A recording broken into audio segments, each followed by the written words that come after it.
किसी भी डिस्प्यूट को बिना कोर्ट में जाए हम किस तरह से रिजॉल्व कर सकते हैं, कोर्ट सिस्टम के कौन कौन से अल्टरनेटिव है जो कि फास्टर है, लेस एक्सपेंसिव है एंड मोर फ्लेक्सिबल है, जिनके थ्रू डिस्प्यूट्स को रिजॉल्व किया जा सकता है, ये सभी चीजें हम सीखने वाले हैं आज के सेशन में। तो नमस्कार दोस्तों, क्या हालचाल है आप सभी के। मैं हूं सीए रोहित चीपर एंड स्वागत है आपका हमारे set see the arbitration and conciliation act 1996 के लेक्चर नंबर 1 में, जहां पर हम स्टार्ट कर रहे हैं चैप्टर नंबर 1 इंट्रोडक्शन को। एंड यहां पर हम सीखने वाले हैं हमारे the arbitration and conciliation act का इंट्रोडक्शन, एंड देन हम डिस्कस करेंगे कि आर्बिट्रेशन क्या होता है, कंसिलेशन क्या होता है, किस तरह से arbitration and conciliation court system से बेटर है, एंड और कौन कौन से अल्टरनेटिव होते हैं डिस्प्यूट रेजोल्यूशन के। ये सभी चीजें हमें चैप्टर नंबर 1 में सीखने को मिलेगी। तो ये हमारे चैप्टर नंबर 1 का छोटा सा ब्रीफ था। अब चलते हैं, स्टार्ट करते हैं आज के सेशन को।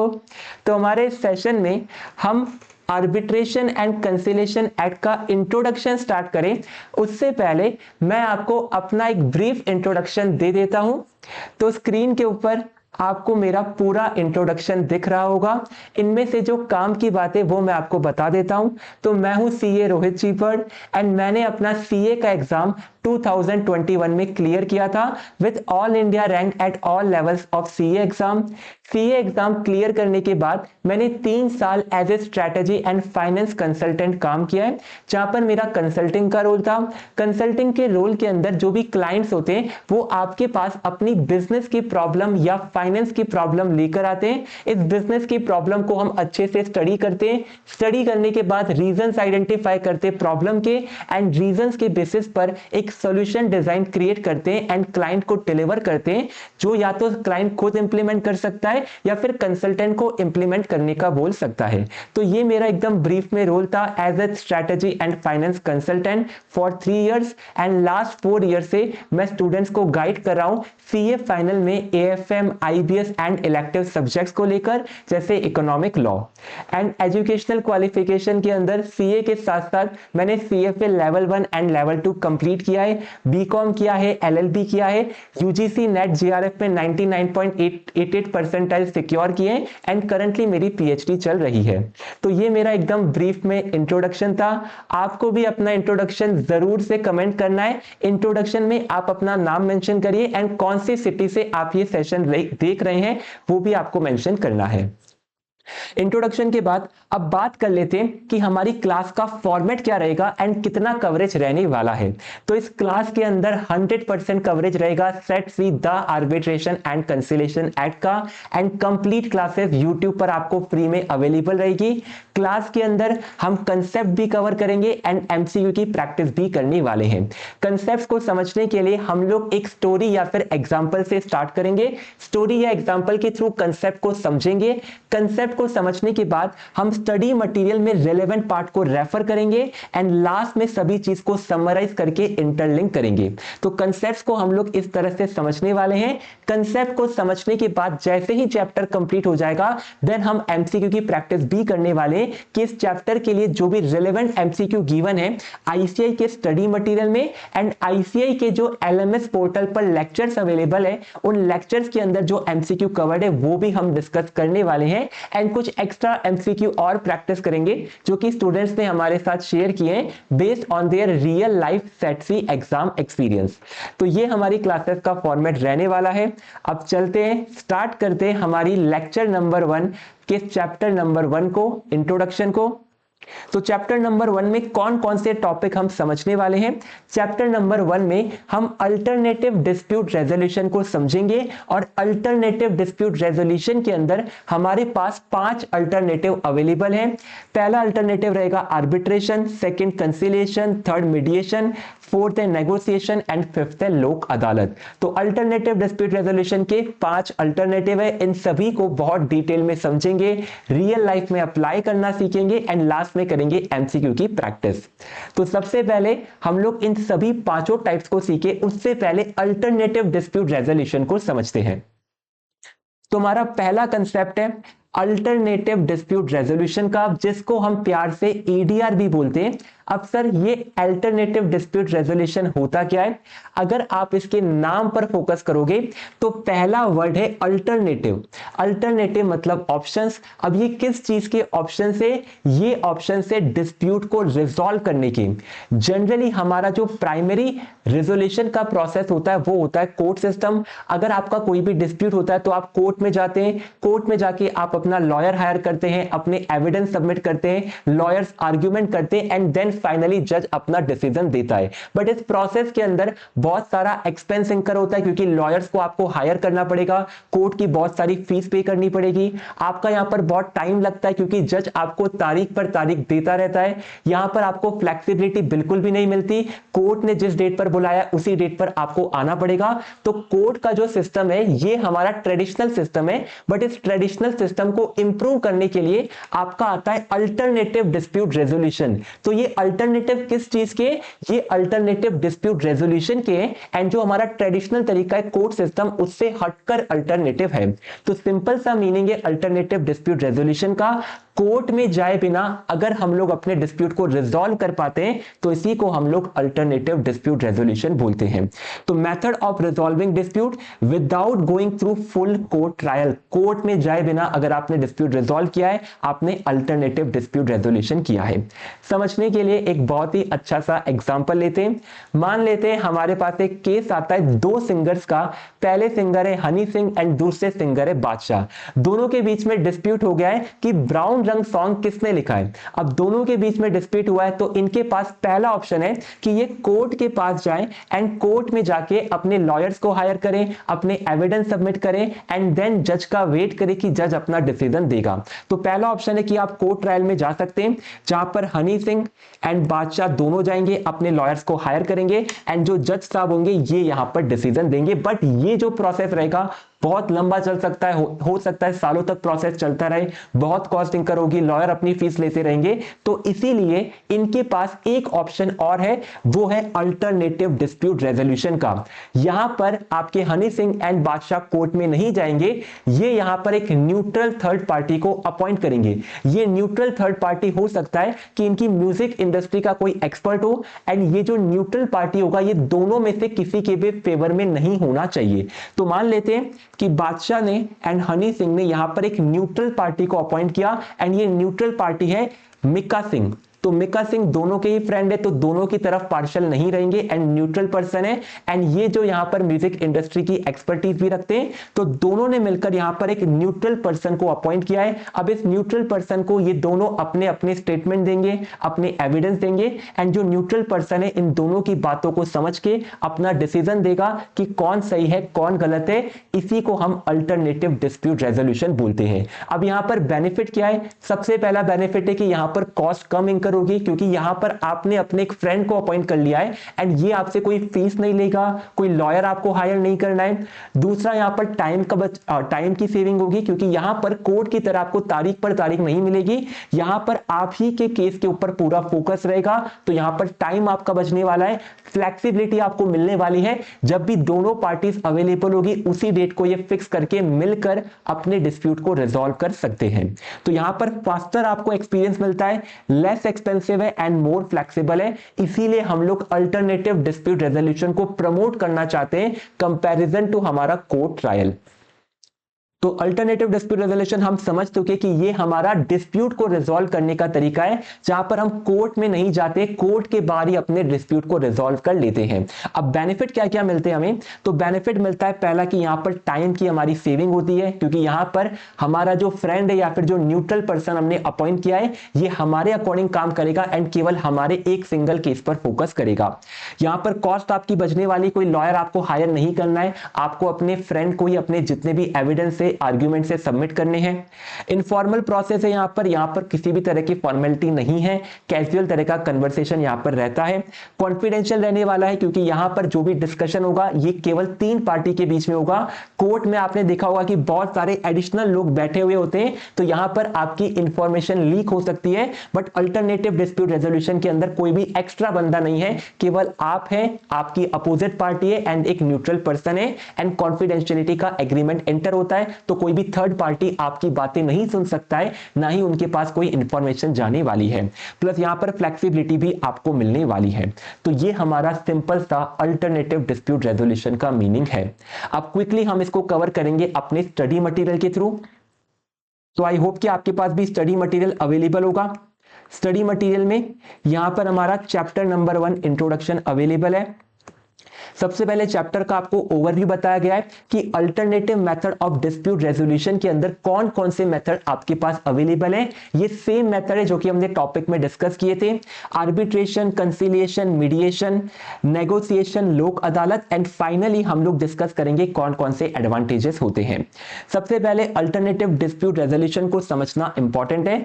जो भी इंपॉर्टेंट पार्ट है उसको हमने ऑलरेडी अंडरलाइन कर रखा है एंड हाईलाइट कर रखा है, तो आपको भी अपने स्टडी मैट में इन्हीं चीजों को अंडरलाइन एंड हाईलाइट करना है। इनके अलावा कुछ भी एक्स्ट्रा आपको पढ़ने की रिक्वायरमेंट नहीं है। तो alternative method of dispute resolution को एक्सप्लेन किया गया है कि ये डिस्प्यूट को रिजॉल्व करने का तरीका है outside the ordinary court system.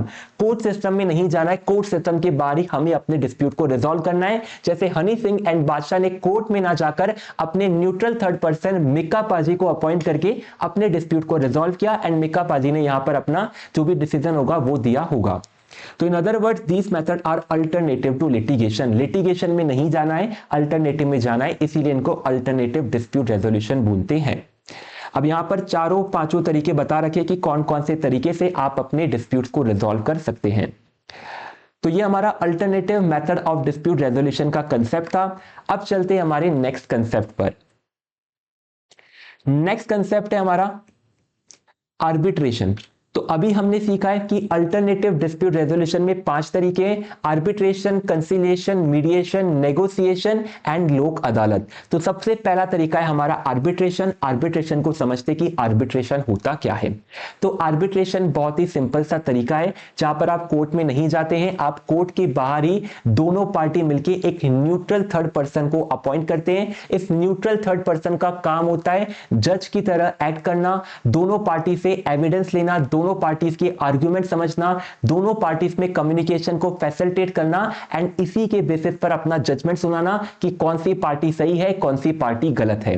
तो आर्बिट्रेशन को अगर आपको सिंपली एक्सप्लेन करना हो तो ये मेथड है आपके डिस्प्यूट को रिजॉल्व करने का आउटसाइड द कोर्ट। यहां पर आप कोर्ट के अंदर नहीं जा रहे हैं एंड यहां पर दोनों पार्टी मिलकर अपॉइंट करने वाले हैं न्यूट्रल थर्ड पर्सन को, जिसको हम आर्बिट्रेटर बोलते हैं, जो कि अपना एक बाइंडिंग डिसीजन देगा, जिसको हम आर्बिट्रल अवार्ड बोलते हैं। बाइंडिंग डिसीजन मतलब जो भी डिसीजन दिया जाएगा दोनों पार्टी को मानना पड़ेगा एंड ये जो डिसीजन होगा ये कोर्ट की तरह ही माना जाएगा। जैसे कोर्ट आपका डिसीजन देता है, कोर्ट के डिसीजन एनफोर्सेबल होते बाय लॉ, उसी तरह आर्बिट्रेशन के जो डिसीजन निकलेंगे ये भी बाय लॉ एनफोर्सेबल रहेंगे। अगर आप इसको नहीं मानते तो आपके ऊपर पुलिस केस किया जा सकता है।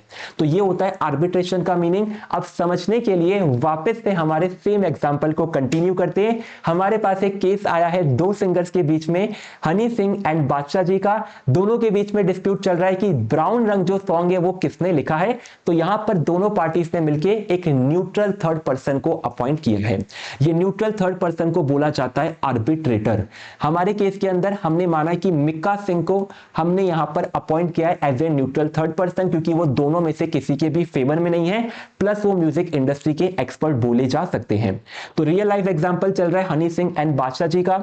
डिस्प्यूट है कि ब्राउन रंग का सॉन्ग किसने लिखा है एंड यहां पर दोनों ने मिलकर एग्रीमेंट कर लिया है कि हम लोग आर्बिट्रेशन में जाएंगे। आर्बिट्रेशन का जो डिसीजन आएगा उसी को हम लोग फाइनल मानने वाले हैं। तो बोथ क्लेम कर रहे कि आर्बिट्रेशन जाना है हमें और ब्राउन रंग सॉन्ग इन्होंने खुद ने लिखा है। तो यहां पर ये आर्बिट्रेशन में गए हैं। आर्बिट्रेटर ने दोनों की बातें सुनी है, दोनों के एविडेंस देखे, दोनों के आर्गुमेंट सुने और आर्गुमेंट सुनने के बाद हमारे जो आर्बिट्रेटर है मिक्का सिंह, इन्होंने डिसाइड करा है कि हनी सिंह ने ही पूरा का पूरा गाना लिखा है, सारा क्रेडिट इन्हीं को मिलना चाहिए, बादशाह पाजी ने गाना नहीं लिखा है। तो यहां पर आर्बिट्रेटर अपना रूल देता है कि Honey Singh is the writer of brown रंग सॉन्ग। तो ये हमारा आर्बिट्रेशन का प्रोसेस रहता है। न्यूट्रल थर्ड पर्सन यहां पर अपना जजमेंट देगा और ये जजमेंट दोनों ही पार्टी को मानना पड़ेगा। अब जो बादशाह सर है, जो हमारे बादशाह है, ये बाद में ये नहीं बोल सकते कि हम आपके आर्बिट्रेशन का ऑर्डर नहीं मानेंगे, हम तो कोर्ट में जाना चाहते हैं। एक बार आपने आर्बिट्रेशन में जाने का डिसाइड कर लिया, दोनों की कंसेंट थी कि हमें आर्बिट्रेशन में जाना है, तो जाने के बाद जो डिसीजन आया दोनों को मानना पड़ेगा। अब यहां पर आप अपने आर्बिट्रेशन को अपील नहीं कर सकते कोर्ट के अंदर, क्योंकि आपने पहले ही आर्बिट्रेशन के लिए अग्री कर लिया था। तो ये हमारा अग्री हुआ था कि आर्बिट्रेशन में जाएंगे, तो आर्बिट्रेशन के अगेंस्ट में अपील नहीं की जा सकती है। केवल कुछ ही स्पेसिफिक केसेस में आप अपील कर सकते हैं, जब आपका आर्बिट्रेशन सही तरीके से ना हुआ हो। बट अगर आपके आर्बिट्रेशन में कोई डिसीजन आ जाता है, सभी पार्टीज को मानना पड़ेगा। तो यहां पर आर्बिट्रेशन के की फीचर्स क्या है? सबसे पहला फीचर है कि हम इसको आउटसाइड रेगुलर कोर्ट कंडक्ट करते हैं। दोनों ही पार्टी मिलकर आर्बिट्रेटर को चूज करते हैं, ताकि यहां पर जो आर्बिट्रेटर हो वो न्यूट्रल पर्सन रहे। एंड यहां पर लीगल बाइंडिंग डिसीजन रहेगा। जो भी डिसीजन हमारा आर्बिट्रेटर देगा, दोनों पार्टीज को मानना पड़ेगा, कोई भी मानने से मना नहीं कर सकता है। इसको कोर्ट के ऑर्डर की तरह ही एनफोर्स किया जाएगा। अगर आप मानने से मना करते हैं, आप पर पुलिस केस किया जाएगा एंड पुलिस आपको डिसीजन समझाएगी। एंड ये पूरा कॉन्फिडेंशियल प्रोसेस रहने वाला है, क्योंकि यहां पर केवल और केवल 3 ही लोग बैठे हुए हैं रूम के अंदर और तीनों ही लोग डिस्कशन कर रहे हैं एंड इसी के बेसिस पर डिसीजन दिया जा रहा है। तो ये हमारा सिंपल सा आर्बिट्रेशन का कंसेप्ट है, एग्जांपल है। आई होप आपको क्लियर होगा। चलते स्टडी मैट पर, समझते आर्बिट्रेशन के कंसेप्ट को।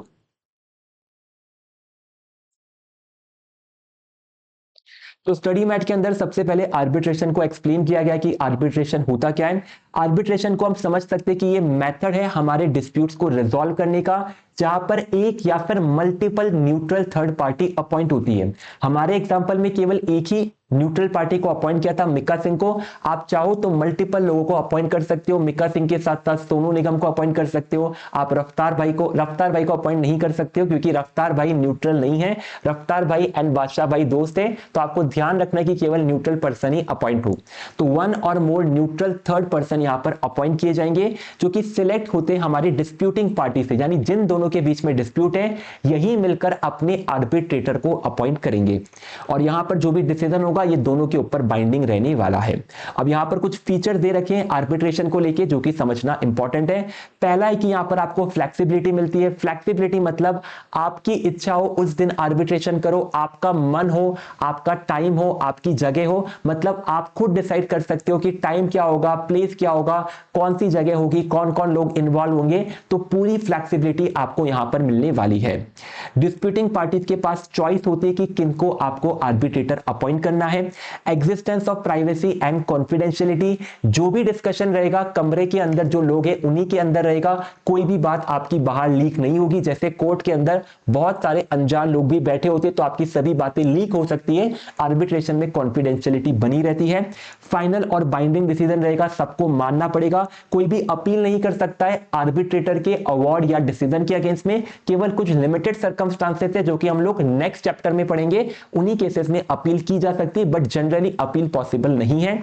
और ये आपका लेस फॉर्मल ट्रायल है। यहां पर आपको कोई ड्रेस कोड फॉलो नहीं करना है, यहां पर आपको कोई प्रॉपर प्रोसीजर्स फॉलो नहीं करने, केवल एक इनफॉर्मल टाइप का डिस्कशन रहेगा, जिसमें आर्बिट्रेटर आपको फाइनल डिसीजन देगा। तो ये सभी आपके फीचर्स है आर्बिट्रेशन की।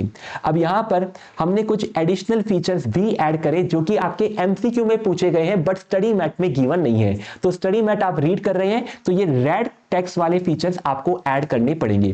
फ्लेक्सिबिलिटी का मतलब क्या कि पार्टीज जो है वो अपने रूल्स एंड प्रोसीजर को कस्टमाइज कर सकती है, अपने अकॉर्डिंग रूल्स बना सकती है कि किस तरह से आपका रूल्स बनेगा, कितनी बजे आना है, कितनी बजे जाना है, कितने घंटे आर्बिट्रेशन चलेगा, कोई ड्रेस कोड फॉलो करना है नहीं करना है, ये सब चीजें आप अपने आर्बिट्रेशन में डिफाइन कर सकते हैं। नेक्स्ट हमें आर्बिट्रेबिलिटी। तो हमारे पास एक एमसीक्यू आता है कि आर्बिट्रेबिलिटी का मतलब क्या है। आर्बिट्रेबिलिटी का मतलब है कि आपका जो डिस्प्यूट है, क्या इसके ऊपर आर्बिट्रेशन किया जा सकता है या फिर नहीं किया जा सकता है। तो हमारे एक्ट ने डिफाइन कर रखा है कि किन किन केसेस पर आर्बिट्रेशन किया जा सकता है, यानी जितने भी सिविल नेचर के केसेस होते हैं उनके ऊपर आर्बिट्रेशन कर सकते हो। क्रिमिनल नेचर के केसेस पर आर्बिट्रेशन नहीं कर सकते हो। क्रिमिनल के साथ साथ कुछ फैमिली डिस्प्यूट्स होते हैं, इनके ऊपर भी आर्बिट्रेशन नहीं हो सकता है। तो आर्बिट्रेबिलिटी का मतलब क्या है? आर्बिट्रेबिलिटी बताता है कि कौन कौन से डिस्प्यूट आर्बिट्रेशन में जा सकते हैं। जो जा सकते हैं उनको हम लोग आर्बिट्रेबल बोलते हैं, जो नहीं जा सकते वो आर्बिट्रेबल नहीं है। तो इसका मतलब है कि डिटरमाइन करना कि क्या आपका जो मैटर है डिस्प्यूट का, वो आर्बिट्रेशन के थ्रू रिजॉल्व हो सकता है या फिर नहीं हो सकता। अगर हो सकता है तो आर्बिट्रेबल है, नहीं है तो नॉन आर्बिट्रेबल है। सेकेंड पार्ट है कि time limit to challenge appointment of an arbitrator. मान लेते हैं कि बादशाह भाई एंड हमारे हनी सिंह ने, दोनों ने मिलकर एक न्यूट्रल थर्ड पर्सन को अपॉइंट किया था, मिक्का सिंह को। अब मिक्का सिंह को अपॉइंट करने के बाद बादशाह भाई को लगता है कि मिक्का सिंह और हनी सिंह दोनों सिंह है, तो हो सकता है कि मिक्का सिंह यहां पर हनी सिंह के फेवर में अपना डिसीजन दे दे। तो अपॉइंट करने के बाद बादशाह भाई को रियलाइज हो रहा है कि मुझसे गलती हो गई है, तो इस गलती को आप कब तक सुधार सकते हो? तो 15 दिन के अंदर आप अपना जो भी डिस्प्यूट है वो बोल सकते हो कि जो आर्बिट्रेटर है वो इम्पार्शियल है। तो time limit to challenge the appointment, जो आर्बिट्रेटर अपॉइंट हुआ इसको चैलेंज करने का टाइम क्या है? 15 दिन के अंदर। जब से आपको पता चला है उससे 15 दिन के अंदर अंदर आप चैलेंज कर सकते हो। 15 दिन में चैलेंज आपने नहीं किया तो जो आर्बिट्रेटर बन गया है वही आर्बिट्रेटर कंटिन्यू करेगा। तो 15 days from becoming aware of ground for challenge. तो ये कुछ कंसेप्ट थे जो कि स्टडी मैट में नहीं है बट एमसीक्यू में पूछे गए हैं, इसीलिए हमने यहां पर मेंशन करे हैं। अब हमारा नेक्स्ट कंसेप्ट है कंसीलिएशन का। चलते हैं समझते हैं हमारी कंसीलिएशन को। तो नेक्स्ट है कंसीलिएशन। कंसीलिएशन का मतलब क्या होता है? तो कंसीलिएशन भी एक अल्टरनेटिव डिस्प्यूट रेजोल्यूशन है जहां पर दो पार्टीज कोर्ट के बाहर जाके अपने दोनों के बीच में सेटलमेंट करते हैं। आर्बिट्रेशन में क्या हुआ था? आर्बिट्रेशन के अंदर तो डिस्प्यूट का रेजोल्यूशन हुआ था, यानी एक पार्टी जीती थी एक पार्टी हारी थी। हनी सिंह जीत गए थे, ब्राउन रंग गाना उनका हुआ था, हमारे जो बादशाह पाजी है वो गए थे हार। तो आर्बिट्रेशन के अंदर एक पार्टी जीतती है एक पार्टी हारती है, मतलब विन लॉस का सिचुएशन रहता है। बट कंसीलिएशन के अंदर रेजोल्यूशन के केस में आप सेटलमेंट करते हैं। तो कंसीलिएशन में क्या होने वाला है? कंसीलिएशन के अंदर सेटलमेंट होने वाला है, ना ही कोई पार्टी जीतेगी ना ही कोई पार्टी हारेगी, दोनों के बीच में समझौता होगा, दोनों के बीच में कॉम्प्रोमाइज होगा। तो कंसीलिएशन में कॉम्प्रोमाइज किया जाता है, आर्बिट्रेशन के अंदर एक पार्टी जीतती है एक पार्टी हारती है। कंसीलिएशन में होगा क्या? दोनों पार्टीज कोर्ट के बाहर मिलेगी, कोर्ट के बाहर मिलके एक न्यूट्रल पर्सन को ये अपॉइंट करेंगे। ये न्यूट्रल पर्सन दोनों के बीच में कम्युनिकेशन करवाएगा, दोनों को सॉल्यूशन सजेस्ट करेगा। अगर दोनों को सॉल्यूशन अच्छा लगता है तो दोनों अग्री हो जाएंगे एंड देन एक एग्रीमेंट ड्राफ्ट करेंगे कि हम दोनों इन सजेशंस पे या सॉल्यूशन पर अग्री होते हैं एंड देन वो एग्रीमेंट दोनों के ऊपर बाइंडिंग रहने वाला है। तो आर्बिट्रेशन एंड कंसीलिएशन में मेजर डिफरेंस क्या है? आर्बिट्रेशन में एक पार्टी जीतती है तो एक पार्टी हारती है, बट कंसीलिएशन के अंदर दोनों ही पार्टी जीतती है, दोनों के बीच में कॉम्प्रोमाइज करवाया जाता है।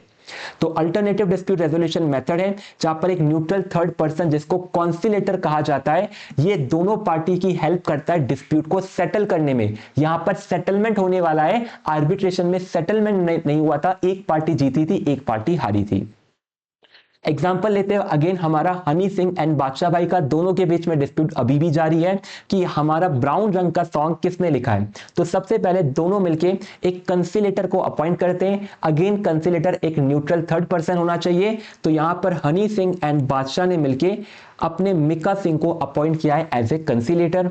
अब यहां पर डिस्कशन एंड मीडिएशन होगा जो कि हमारा कंसीलेटर परफॉर्म करेगा। तो कंसीलेटर दोनों को बोलेगा आप अपने अपने पक्ष को रखिए, एविडेंस रखिए एंड दोनों के जो भी पॉइंट्स है, आर्ग्यूमेंट्स है, एविडेंस है, इनको सुनने के बाद दोनों के बीच में यहां पर सजेस्ट किए जाएंगे सॉल्यूशन। तो कंसीलेटर क्या कर रहा है? दोनों के आर्ग्यूमेंट्स को सुन रहा है एंड यहां पर विन विन ऑप्शन सजेस्ट कर रहा है। विन विन ऑप्शन के अंदर क्या क्या ऑप्शन है?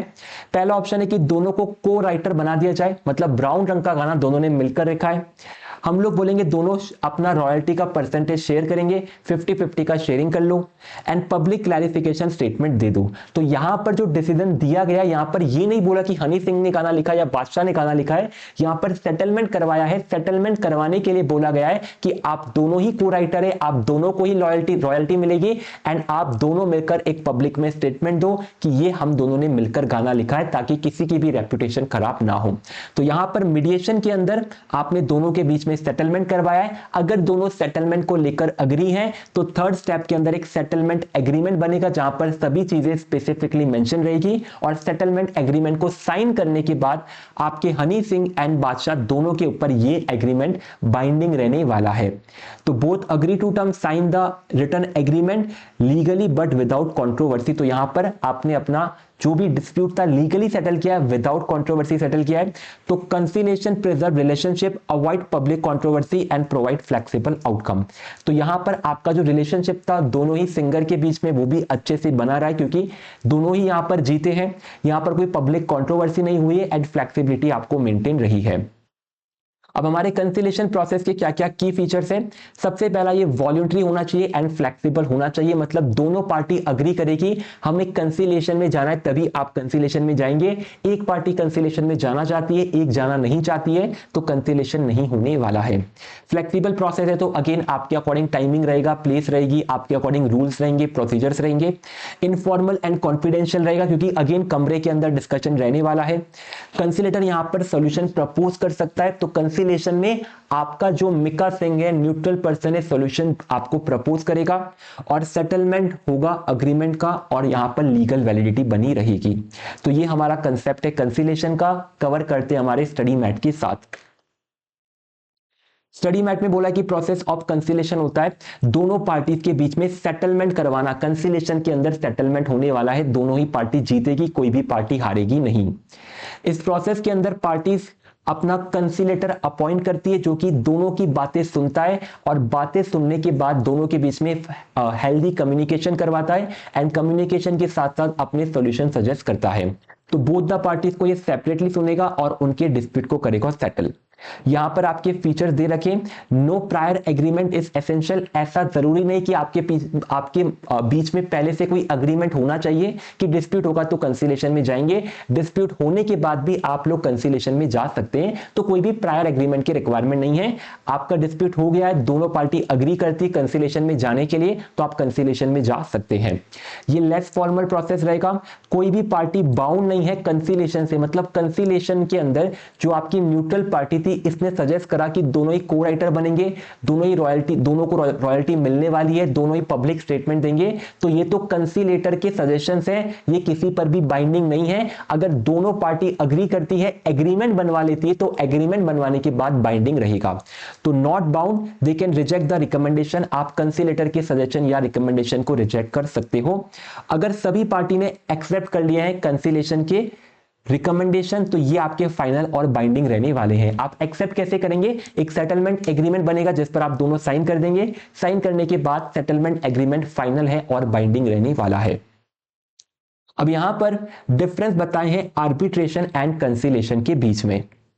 तो ये जितने भी डिफरेंस आपको बताए हैं हमने इसको ऑलरेडी समराइज कर रखा है। तो मल्टीपल प्लेसेस पर आपको आर्बिट्रेशन, कंसिलेशन, मीडिएशन, नेगोशिएशन, लोक अदालत, इन सभी के डिफरेंस मिलते रहेंगे। हमने इन सभी को एक साथ समराइज कर रखा है, तो वहां से इनको रीड करते हैं। चलते हैं, कहां पर समराइज कर रखा है, तो यहां पर हमने कर रखा है आपके basis arbitration, conciliation, mediation and negotiation के बीच के डिफरेंसेस को। सबसे पहला थर्ड पार्टी इंटरवेंशन का है। आर्बिट्रेशन के अंदर जो थर्ड पार्टी होती है वो न्यूट्रल पार्टी होती है जिसको बोला जाता है आर्बिट्रेटर, जो कि जज की तरह काम करता है। कंसिलेशन में न्यूट्रल थर्ड पार्टी को बोला जाता है कंसिलिएटर, जो कि जज नहीं होता है बट दोनों के बीच में कम्युनिकेशन करवाता है एंड सॉल्यूशन रिकमेंड करता है। तो न्यूट्रल थर्ड पार्टी आर्बिट्रेटर है जो कि डिसीजन मेकर है, रिव्यू करेगा और फाइनल डिसीजन अपना देगा। यहां पर न्यूट्रल थर्ड पार्टी कंसिलेटर है, ये अपना डिसीजन नहीं देगा, ये कम्युनिकेशन करवाएगा एंड नेगोशिएशन करवाएगा पार्टीज के बीच में। सेकंड पॉइंट है डिसीजन मेकिंग अथॉरिटी। किसके पास डिसीजन मेकिंग अथॉरिटी है? आर्बिट्रेशन के अंदर जो आपने न्यूट्रल पर्सन अपॉइंट किया यही आपका आर्बिट्रेटर है और इसी का डिसीजन सब पर बाइंडिंग रहने वाला है। तो आर्बिट्रेटर का डिसीजन फाइनल होगा और लॉ के द्वारा एनफोर्स किया जा सकता है। कंसिलेशन के अंदर डिसीजन मेकिंग अथॉरिटी कंसिलेटर के पास नहीं है, दोनों पार्टीज के पास ही। अगर दोनों पार्टी अग्री होकर एग्रीमेंट करवाएंगे तभी इसको लॉ के द्वारा एनफोर्स किया जा सकता है। तो conciliator does not have decision making authority, but अगर एग्रीमेंट एंटर हो जाता है तो एग्रीमेंट दोनों पार्टीज के ऊपर बाइंडिंग रहने वाला है। लेवल ऑफ द प्रोसेस एडवर्सियल और कोलैबोरेटिव। एडवर्सियल मतलब होता है कि एक पार्टी जीतेगी दूसरी पार्टी हारेगी, मतलब दोनों ही एनिमी है। एडवर्सियल मतलब दोनों पार्टी एक दूसरे की एनिमी है। कोलैबोरेटिव मतलब दोनों ही पार्टी एक दूसरे की फ्रेंड है। इस केस के अंदर ना ही कोई पार्टी हारेगी ना ही कोई पार्टी जीतेगी, दोनों केस में विन विन सिचुएशन बनेगी। तो कोलैबोरेटिव मतलब विन विन, एडवर्सियल मतलब विन लॉस की सिचुएशन। अब यहां पर आर्बिट्रेशन के अंदर तो एडवर्सियल प्रोसीडिंग्स है क्योंकि एक पार्टी जीतती है दूसरी पार्टी हारती है, एंड यहां पर जो प्रोसेस है आपका फॉर्मल रहने वाला है। तो यहां पर फॉर्मल, स्ट्रक्चर्ड एंड एडवर्सियल प्रोसेस है। कंसिलिएशन के अंदर आपका कोलैबोरेटिव टाइप एनवायरनमेंट है, यानी दोनों ही पार्टी जीतेगी, दोनों ही पार्टी विन विन है, दोनों के बीच में सेटलमेंट करवाया जाएगा। तो ये more collaborative and less formal process रहने वाला है।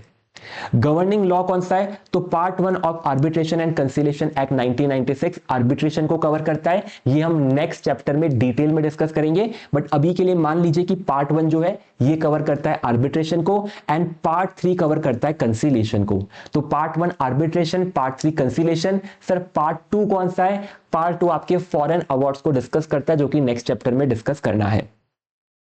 Role of the neutral third party, जो न्यूट्रल थर्ड पार्टी अपॉइंट की है आर्बिट्रेशन के केस में, जो हमारा आर्बिट्रेटर है ये जज का रोल फुलफिल करेगा, एंड कंसिलिएशन के केस में जो हमारा कंसिलेटर है ये दोनों के बीच में कम्युनिकेशन करवाने का काम करेगा। तो conciliator will act as facilitator, evaluator and intervener. ये आपका जज नहीं है, फैसिलिटेटर करेगा, कम्युनिकेशन को फैसिलिटेट करवाएगा, दोनों के एविडेंस को इवैल्यूएट करेगा, एग्रीमेंट को इवैल्यूएट करेगा, दोनों के बीच में इंटरवेंशन करेगा जब भी कोई कुछ गलत बोलेगा, बट डिसीजन नहीं देगा। तो guiding them towards mutually acceptable solution.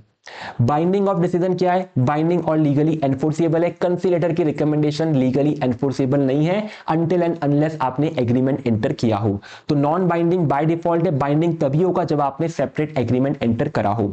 Outcome क्या रहेगा? आउटकम यहां पर आपका आर्बिट्रल अवार्ड रहेगा, यानी जो आर्बिट्रेशन का डिसीजन है ये आपका फाइनल आउटकम है जो कि लीगली एनफोर्सेबल है। आर्बिट्रेबल अवार्ड ये कोर्ट के डिसीजन की तरह ही सिमिलर तरीके से एनफोर्सेबल रहेगा। यहां पर आप सेटलमेंट एग्रीमेंट में एंटर करते हैं, दोनों ही पार्टी सेटलमेंट कर लेती है कि हम दोनों साथ साथ में काम करने वाले हैं। तो same status as an arbitral award on agreed terms. Confidentiality दोनों ही केस में बनी रहेगी, मोर प्राइवेट एंड कॉन्फिडेंशियल, और लीगली यहां पर रिक्वायरमेंट हो सकती है कॉन्फिडेंशियली मेंटेन करने की। यहां पर भी कॉन्फिडेंशियलिटी आपके लॉ द्वारा डिफाइंड है। तो ये सभी डिफरेंसेस हमने कवर कर लिए जो कि स्टडी मैट में गिवन है। हमने यहां पर सभी को एक साथ समराइज किया है। स्टडी मैट में आईसीआई ने ऊपर नीचे पॉइंट दे रखे, बट हमने प्रॉपर तरीके से समराइज कर लिया है। तो दो तरीके हम लोग सीख चुके हैं, आर्बिट्रेशन एंड कंसिलेशन। अब आता है हमारा तीसरा तरीका, मीडिएशन। तो चलते समझते हैं कि मीडिएशन क्या होता है एंड किस तरह से आर्बिट्रेशन एंड कंसिलेशन से डिफरेंट है।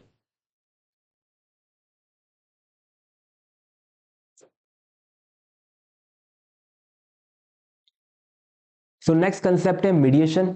मीडिएशन क्या होता है? तो mediation again alternative dispute resolution का तरीका है, जहां पर आप कोर्ट के बाहर जाके डिस्प्यूट को रिजॉल्व करते हो, और डिस्प्यूट को रिजॉल्व करने के लिए न्यूट्रल पार्टी को अगेन अपॉइंट किया जाता है। इस बार न्यूट्रल पार्टी को बोला जाएगा मीडिएटर, और मीडिएटर का काम क्या होगा कि दोनों के बीच में कम्युनिकेशन करवाना, दोनों के बीच में ओपन एविडेंस एंड आर्ग्यूमेंट करवाना। तो यहां पर मीडिएटर का काम क्या है कि दोनों ही पार्टीज के बीच में जो भी डिस्कशन है इसको फैसिलिटेट करना, दोनों ही पार्टी अपने पक्ष को अच्छे से रख सके, कोई भी मिसअंडरस्टैंडिंग है तो उस मिसअंडरस्टैंडिंग को दूर किया जा सके, एंड दोनों ही पार्टी को एंकरेज करना सॉल्यूशन देने के लिए। तो मीडिएशन एंड कंसिलेशन लगभग लगभग सिमिलर है, बस एक छोटा सा डिफरेंस है। आपका जो कंसिलिएटर था वो यहां पर सॉल्यूशन रिकमेंड कर सकता है, बट जो मीडिएटर है ये कोई भी सॉल्यूशन रिकमेंड नहीं करेगा। इसका काम केवल और केवल ओपन कम्युनिकेशन करवाना है, जो भी सॉल्यूशन है वो पार्टीज की तरफ से आने चाहिए। हमने कंसिलेशन में क्या देखा था? कंसिलेशन में देखा था जो मिका पाजी है, जो हमारे कंसीलेटर बने थे, इन कंसीलेटर ने हमें 3 सजेशन दिए थे कि आप यहां पर को राइटर बनो, आप यहां पर रॉयल्टी शेयर करो, आप यहां पर पब्लिक स्टेटमेंट दो। तो यहां पर सोल्यूशन आया था कंसीलेटर की तरफ से, बट मीडिएशन के केस में जो मीडिएटर होगा कभी भी सोल्यूशन रिकमेंड नहीं करेगा, इनका काम केवल कम्युनिकेशन करवाना है, सोल्यूशन दोनों पार्टीज की तरफ से आना चाहिए। तो यही चीज बोली गई है। मीडिएशन क्या है? अल्टरनेटिव डिस्प्यूट रेजोल्यूशन का तरीका है, जहां पर न्यूट्रल थर्ड पर्सन जिसको मीडिएटर बोला जाता है, दोनों ही पार्टीज के बीच में ओपन कम्युनिकेशन करवाएगा और म्यूचुअली एक्सेप्टेबल सेटलमेंट तक लेकर आएगा। यानी काम तो बिल्कुल सेम है, बस छोटा सा डिफरेंस है कि मीडिएटर सॉल्यूशन रिकमेंड नहीं करेगा। तो mediator does not give a binding decision, तो यहां पर आपका डिसीजन बाइंडिंग नहीं होगा जैसे आर्बिट्रेशन के अंदर होता है, बट यहां पर confidentiality, flexibility and relationship friendly रहने वाला है। की फीचर्स बताए कि वॉलंटरी प्रोसेस रहेगा, यानी दोनों पार्टी अग्री करेंगे तभी मीडिएशन में जाएंगे, अग्री नहीं करते हो मीडिएशन में नहीं जाओगे। कॉन्फिडेंशियल है क्योंकि आप 3 ही लोग कमरे के अंदर बैठे बैठे डिस्कस कर रहे हो। फ्लेक्सिबल सोल्यूशन आपको यहां पर मिलने वाला है, मतलब आपके अकॉर्डिंग कस्टमाइजेबल सोल्यूशन आपको मिलेगा, और यहां पर लेस एक्सपेंसिव है एंड फास्टर रहने वाला है। एग्जाम्पल से समझते हैं किस तरह से मीडिएशन काम करेगा। सेम एग्जांपल है, अगेन हमारे बादशाह भाई एंड हनी सिंह भाई है, डिस्प्यूट चल रहा है ब्राउन रंग के सॉन्ग को लेकर कि ब्राउन रंग का सॉन्ग किसने लिखा है। अब मीडिएशन के लिए सबसे पहले एक मीडिएटर को अपॉइंट किया जाएगा। मीडिएटर न्यूट्रल पर्सन होना चाहिए, इम्पार्शियल पर्सन होना चाहिए। अगेन मिक्का पाजी को यहां पर बुलाया गया है दोनों के बीच में मीडिएशन करवाने के लिए। तो मीडिएशन के केस में यहां पर मिक्का पाजी दोनों में कम्युनिकेशन करवाएंगे बट सोल्यूशन रिकमेंड नहीं करेंगे। तो mutually appoint respected music industry expert, and यहां पर प्राइवेट डिस्कशन होने वाला है। मीडिएटर यहां पर कम्युनिकेशन करवाएगा पार्टीज को, दोनों ही पार्टीज को सुनेगा, सेपरेटली भी सुनेगा, जॉइंटली भी सुनेगा। दोनों के studio draft, recording, lyrics notes, contract, party सभी चीज को रीड करने के बाद फाइनली मीडिएटर अपना डिसीजन देगा। तो मीडिएटर जो भी अपना डिसीजन देगा, ये डिसीजन मीडिएटर अपनी दोनों पार्टी से जो सजेशन आएंगे, सोल्यूशन आएंगे, इन्हीं को समराइज करते हुए देगा। तो खुद का कोई सोल्यूशन नहीं देगा, जो सोल्यूशन दोनों पार्टी से आए हैं इन्हीं को समराइज करेगा, और ये जो डिसीजन होगा ये बाइंडिंग नहीं होगा। तो अपना डिसीजन इंपोज नहीं कर सकता है, कोई बाइंडिंग डिसीजन नहीं रहेगा। दोनों पार्टीज ने सजेशन दिए, दोनों पार्टीज अग्री हो जाती है, तो दोनों के बीच में एक अग्रीमेंट बन जाएगा। अग्रीमेंट साइन होने के बाद अग्रीमेंट दोनों पर बाइंडिंग रहेगा। तो कंसीलिएशन की तरह ही है, आपका जो भी सजेशन है, रिकमेंडेशन है, किसी पर बाइंडिंग नहीं होता है, बट अग्रीमेंट एंटर हो गया तो अग्रीमेंट बाइंडिंग होता है। तो अग्रीमेंट दोनों ही पार्टी वॉलंटरीली साइन करेंगे। तो यहां पर हुआ क्या, हनी सिंह एंड बादशाह ने ब्राउन रंग का डिस्प्यूट रिजॉल्व कर लिया है मीडिएशन के थ्रू। अब ये अपनी रेपुटेशन को प्रोटेक्ट कर सकते हैं ताकि इंडस्ट्री के बीच में कोई भी लड़ाई नहीं है, इंडस्ट्री रिलेशनशिप मेंटेन कर सकते हैं। लेंथी कोर्ट बैटल को उन्होंने अवॉइड कर लिया है, एंड म्यूचुअली डिसाइडिंग क्रेडिट आपको यहां पर मिलेगा। तो ये मीडिएशन का सिंपल सा तरीका है, कवर करते हैं हमारे स्टडी मैट के थ्रू। स्टडी मैट के अंदर सेम चीज यहां पर बोली है, मीडिएशन अल्टरनेटिव डिस्प्यूट रेजोल्यूशन का एक मैकेनिज्म है, जहां पर रेजोल्यूशन होता है कॉन्फ्लिक्ट का through an impartial third party, जिसको हम मीडिएटर बोलते हैं। तो यहां पर एक मीडिएटर अपॉइंट होता है जो कि दोनों के बीच में डिस्प्यूट को रिजॉल्व करता है। अब जो मीडिएशन का प्रोसेस है ये हमारी पास्ट हिस्ट्री से चलता हुआ आ रहा है, मतलब इसका एंशिएंट एग्जांपल्स भी है। तो history of mediation in India इसकी एंशिएंट रूट्स है। तो आपने देखा होगा कि गांव के अंदर जो पंचायत होती है, इन पंचायत को हम लोग मीडिएटर ही बोलते हैं। तो पंचायत जो होती है वो दोनों पक्षों की दलीलें सुनती है, दोनों पक्षों के आर्ग्यूमेंट सुनती है, एंड देन दोनों के बीच में एक सोल्यूशन करवाती है या फिर सेटलमेंट करवाती है। तो फॉर्मल ब्रिटिश जुडिशियल सिस्टम के अंदर कम्युनिटीज के जितने भी इश्यू होते थे वो गांव के जो एल्डर थे यही रिजॉल्व करते थे, एंड इसी प्रोसेस को पंचायत बोला जाता था। ये हमारे एमसीक्यू नंबर 2 के अंदर भी टेस्ट किया गया है। तो क्वेश्चन अगर आपको पूछता है कि हमारा जो पंचायत है ये किसकी हिस्ट्री है या फिर किसकी एंशिएंट रूट है, ऑप्शन के अंदर आपको हो सकता है mediation, arbitration, conciliation, negotiation given हो, तो आपको यहां पर मीडिएशन का आंसर सिलेक्ट करना पड़ेगा। तो ये मीडिएशन का कंसेप्ट है। यहां पर की पॉइंट्स बताए हैं मीडिएशन के अंदर क्या क्या होते हैं। पहला पॉइंट है कि ये आपका वॉलंटरी एंड सेल्फ डिटरमाइन होना चाहिए। दोनों पार्टी आगे से बोलेगी हमें मीडिएशन करवाना है तभी आपका मीडिएशन होगा। अगर दोनों पार्टी वॉलंटरी नहीं आती है, एक पार्टी की कंसेंट है एक की कंसेंट नहीं है, मीडिएशन आपका नहीं होने वाला है। दूसरा पॉइंट है इम्पार्शियलिटी एंड न्यूट्रलिटी। जो न्यूट्रल पर्सन आएगा, जैसे हमारे केस में मिक्का सिंह थे, ये न्यूट्रल होने चाहिए, इम्पार्शियल होने चाहिए। अगर इन्होंने किसी एक साइड का पक्ष ले लिया मतलब पार्शियल बन गए, तो इस केस में मीडिएशन इनका कैंसिल हो जाएगा एंड किसी दूसरी पार्टी को अपॉइंट करना पड़ेगा। थर्ड है कॉन्फिडेंशियलिटी। जो भी डिस्कशन होगा आपके कमरे के अंदर रहेगा, कमरे के बाहर नहीं जाएगा, सभी बातें कॉन्फिडेंशियल रहेगी, एंड कोई भी व्यक्ति जो भी डिस्कशन हुआ है बाहर शेयर नहीं करेगा। एंड लास्ट पॉइंट है एक्सप्लिसिट कंसेंट। मीडिएशन में जाने से पहले दोनों पार्टी की एक्सप्लिसिट कंसेंट होनी चाहिए। एक्सप्लिसिट कंसेंट मतलब कि कंसेंट का आपके पास प्रूफ होना चाहिए, कंसेंट आपके पास राइटिंग में होनी चाहिए, तभी जाके आप मीडिएशन के अंदर जाएंगे।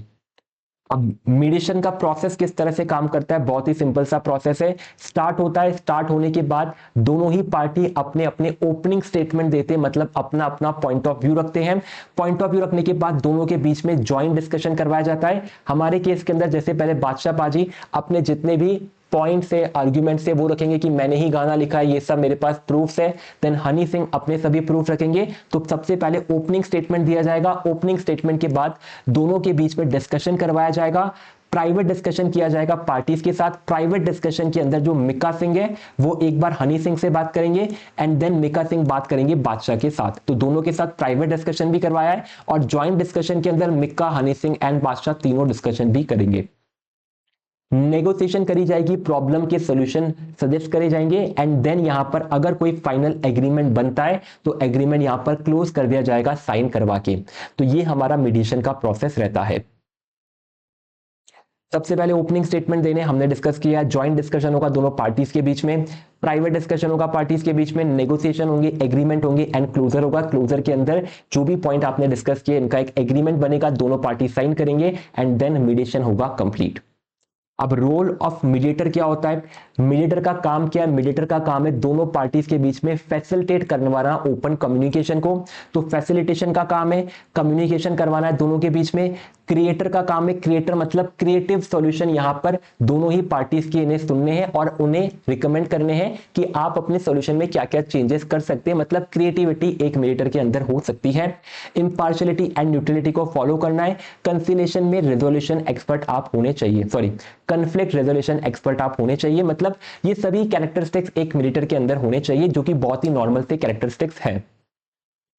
पहला है फैसिलिटेशन, आपको फैसिलिटेटर बनना है, आपको इस तरह का एटमॉस्फेयर क्रिएट करना है कि दोनों ही पार्टी ओपन कम्युनिकेशन कर सके। कम्युनिकेशन स्किल्स आपकी अच्छी होनी चाहिए, दोनों ही पार्टीज के बीच में कोई मिसअंडरस्टैंडिंग ना रहे, दोनों ही पार्टी के पॉइंट ऑफ व्यू को आप अच्छे से समराइज कर पा रहे हो। इंपार्शियलिटी एंड न्यूट्रलिटी इंपॉर्टेंट है, किसी एक पार्टी का पक्ष नहीं लेना है। कॉन्फ्लिक्ट्स को रिजॉल्व करने में आप एक्सपर्ट होने चाहिए कि किस तरह से दो पार्टीज को आप इजीली समझा सको एंड दोनों के डिस्प्यूट को रिजॉल्व कर सको। क्रिएटिव होना चाहिए आपको ताकि आप क्रिएटर बन सको, मतलब आपको बियॉन्ड ट्रेडिशनल सॉल्यूशन सोचना है, जो नए तरीके चल रहे हैं इनको आपको अडॉप्ट करना है। अब यहां पर आर्बिट्रेशन एंड मीडिएशन के बीच का डिफरेंस दिया है, जहां पर आर्बिट्रेशन को एक्सप्लेन किया है, देन मीडिएशन को एक्सप्लेन किया है, देन यहां पर आपको मीडिएशन एंड कंसिलिएशन के बीच का डिफरेंस दिया है। अब इन सभी को हमने एक साथ समराइज कर रखा है, तो समराइज वाले पार्ट से रेफर कर लेते हैं।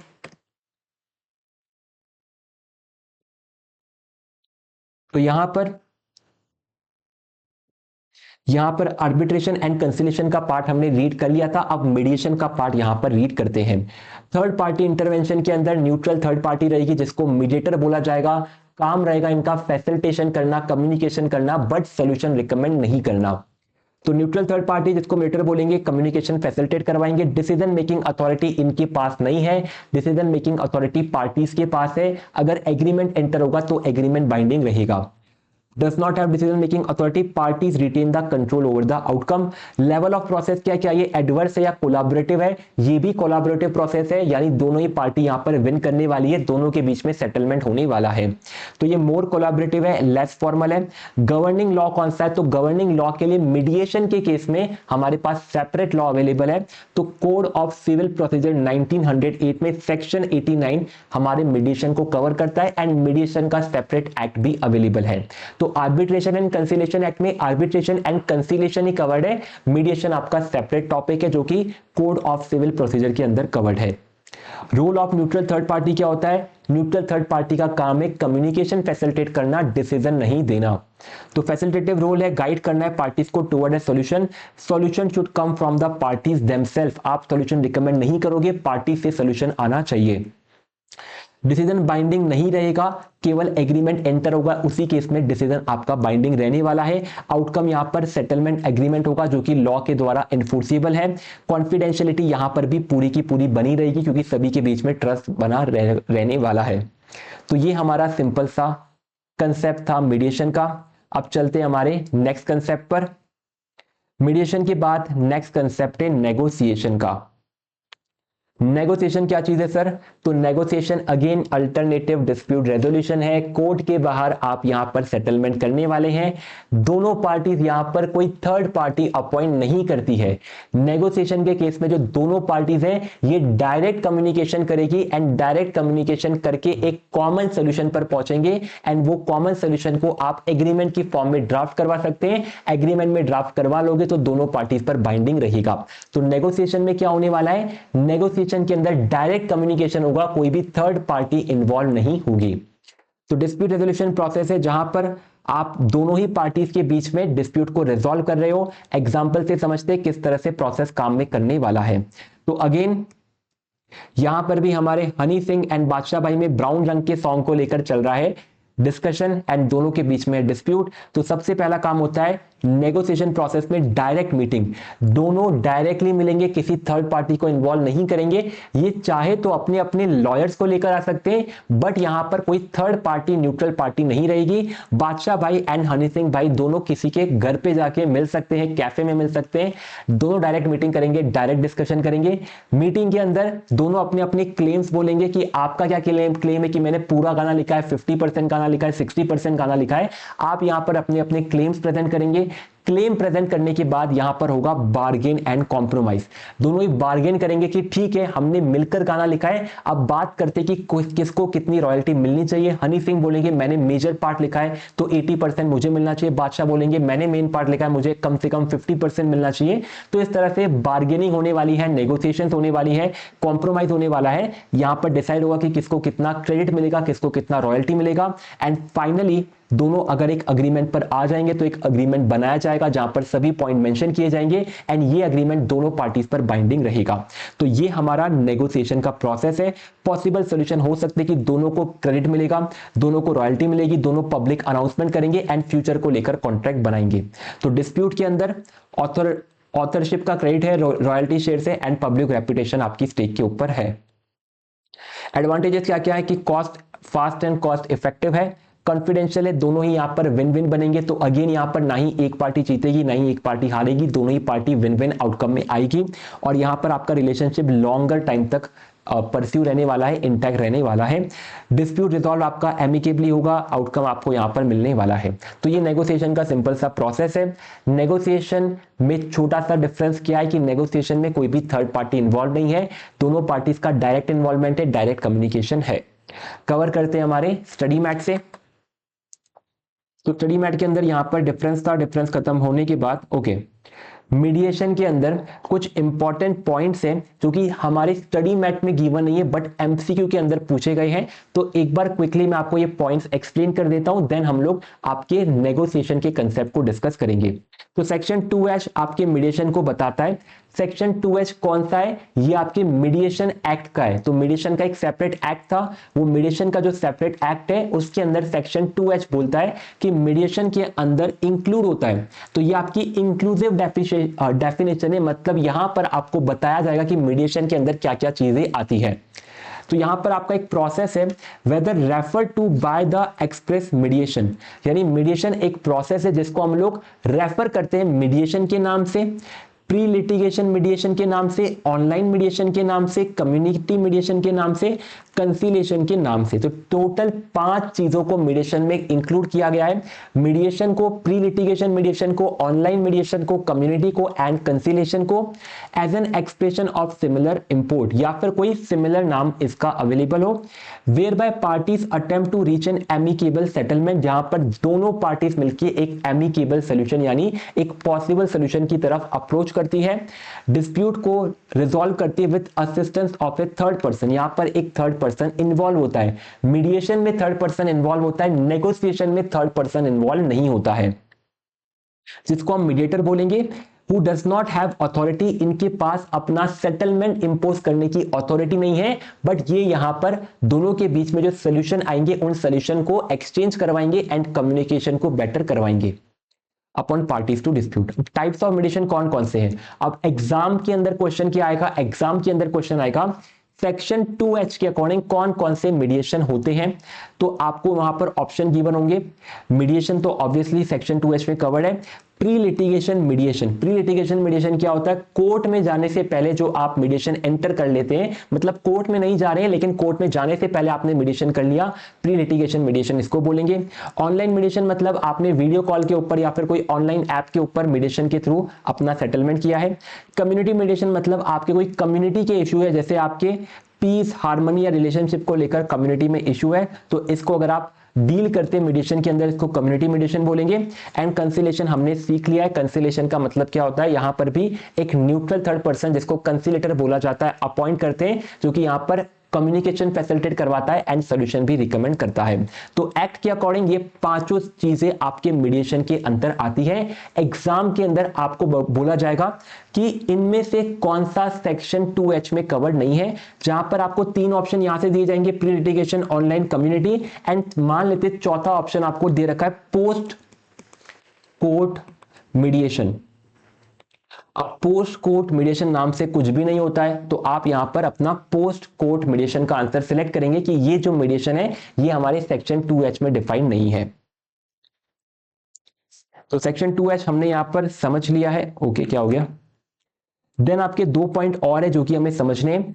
कंपनीज एक्ट के अंदर कौन से रूल है जो कि मीडिएशन को फॉलो करते हैं। तो कंपनीज एक्ट के अंदर मीडिएशन एंड कंसिलिएशन रूल्स है 2016 वाले, जो कि प्रोसेस ऑफ मीडिएशन को फॉलो करते हैं या फिर कंप्लाई करवाते कंपनीज एक्ट 2013 के अंदर। अगर मीडिएशन के अंदर आप फेल हो जाते हैं सेटलमेंट में रीच करने में, तो एक नॉन सेटलमेंट रिपोर्ट प्रिपेयर की जाएगी। यानी आपने मीडिएशन का डिसाइड किया, आपने न्यूट्रल पर्सन को अपॉइंट किया, बट मीडिएशन आपका सक्सेसफुल नहीं हुआ, दोनों पार्टीज किसी भी कंक्लूजन पर नहीं पहुंच पाई, तो उस केस के अंदर आपका जो मीडिएटर है इन्हें एक नॉन सेटलमेंट रिपोर्ट बनानी पड़ेगी और सबमिट करनी पड़ेगी without revealing details about the reason for failure. तो यहां पर मीडिएटर के केस में अगर कोई भी सेटलमेंट नहीं हो रहा है तो आपको एक रिपोर्ट बनानी, रिपोर्ट के अंदर मेंशन करना है कि कोई भी सेटलमेंट नहीं हुआ है, रीजन देने की रिक्वायरमेंट नहीं है, ताकि कॉन्फिडेंशियलिटी बनी रहे। आपको केवल इतनी सी बात बोलने की कोई भी सेटलमेंट नहीं हुआ है।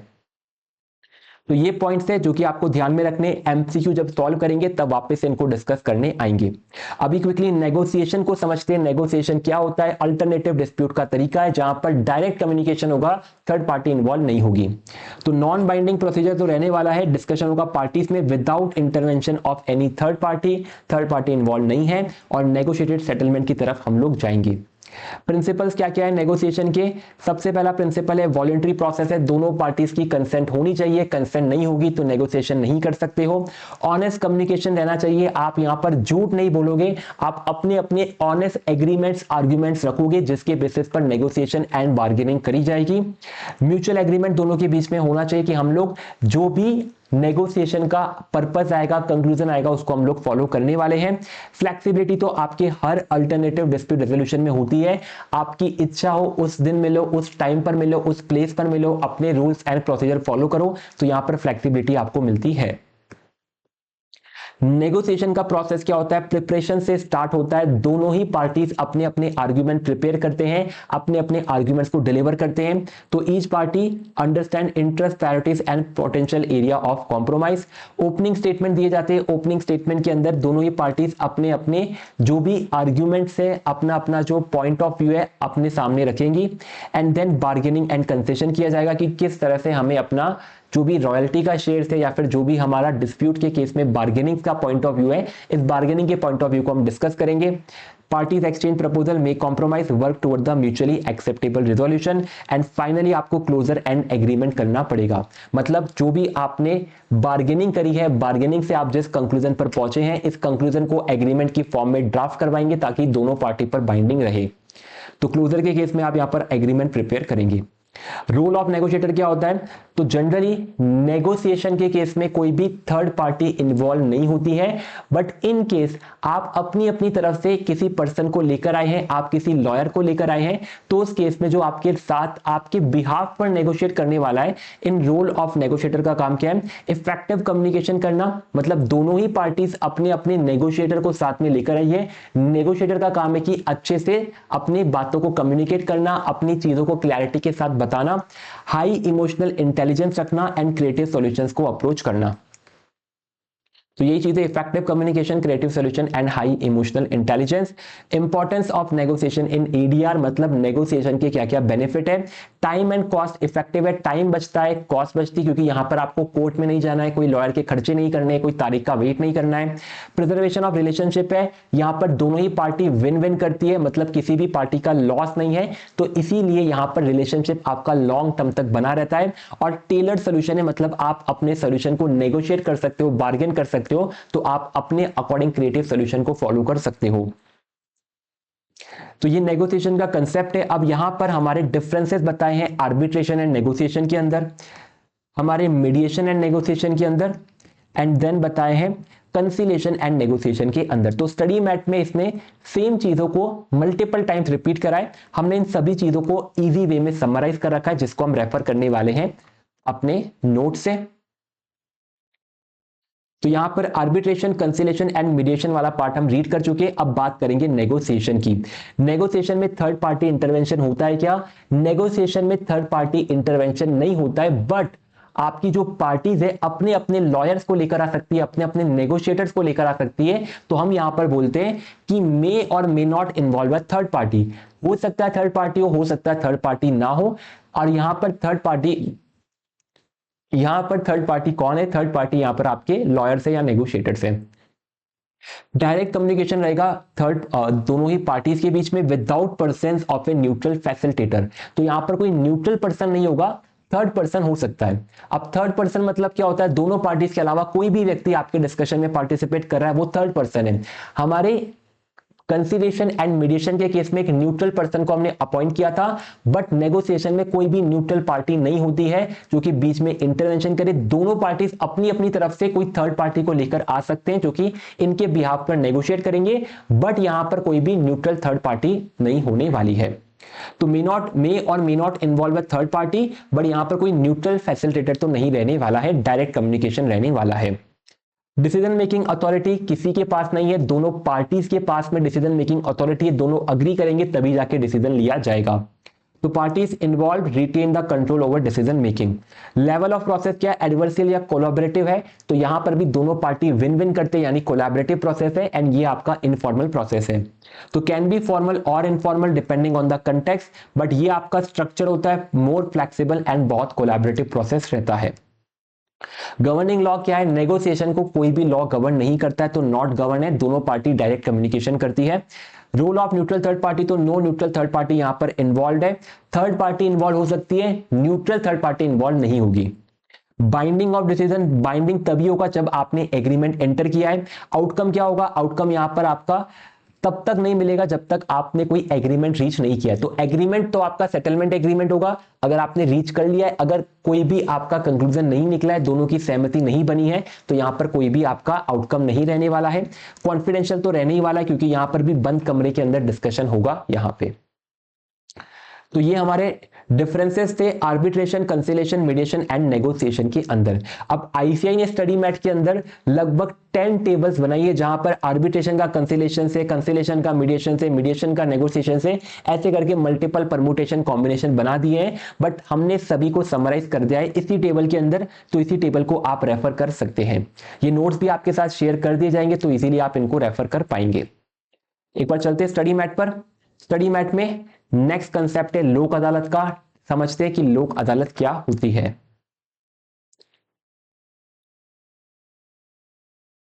तो ये रहा हमारा लोक अदालत का कंसेप्ट। लोक अदालत भी हमारा अल्टरनेटिव डिस्प्यूट रेजोल्यूशन है, बट लोक अदालत के अंदर या तो आप कोर्ट से पहले जा सकते हो या फिर कोर्ट के बाद भी आप लोक अदालत में जा सकते हो। पहला तरीका है कि आप कोर्ट के अंदर गए एंड कोर्ट के अंदर जज साहब ने बोला कि आपका केस तो बहुत ही सिंपल है, इन सिंपल से केस को हम अपने कोर्ट के टाइम में नहीं यूज करना चाहते हैं, मतलब कोर्ट का टाइम इन सिंपल केसेस पर नहीं लगाना चाहते, तो आप अपने केस को लोक अदालत में लेके जाइए। लोक अदालत में आपको सोल्यूशन मिलेगा। मतलब कोर्ट आपके केस को लोक अदालत में रेफर कर सकता है। एंड दूसरा ऑप्शन होता है कि आपने सोचा कि कोर्ट के अंदर बहुत टाइम लगेगा, बहुत पैसा लगेगा, तो हम कोर्ट में नहीं जाएंगे, हम लोक अदालत में जाएंगे। तो लोक अदालत भी अल्टरनेटिव डिस्प्यूट रेजोल्यूशन का प्रोसेस है। यहां पर आपके बीच में आर्बिट्रेशन, कंसिलिएशन, नेगोशिएशन, मीडिएशन सब चीजें करवाई जाएगी। तो लोक अदालत आप सभी का मिक्सचर है। तो ये आपके पीपल्स का कोर्ट है, यानी कि यहां पर नॉर्मल इंसान, नॉर्मल लोग आकर बिना ज्यादा खर्चा करे, बिना ज्यादा टाइम लगाए अपने डिस्प्यूट को रिजॉल्व कर सकते हैं। क्विक एंड एमिकेबल सेटलमेंट यहां पर मिलता है। लोक अदालत को गवर्न करता है लीगल सर्विसेज अथॉरिटी एक्ट 1987। इनके मेन फीचर क्या है? यहां पर कॉम्प्रोमाइज होता है, सेटलमेंट होता है, यहां पर कोई भी फीस नहीं ली जाएगी, बट यहां पर जो भी डिसीजन होगा वो फाइनल एंड बाइंडिंग रहेगा।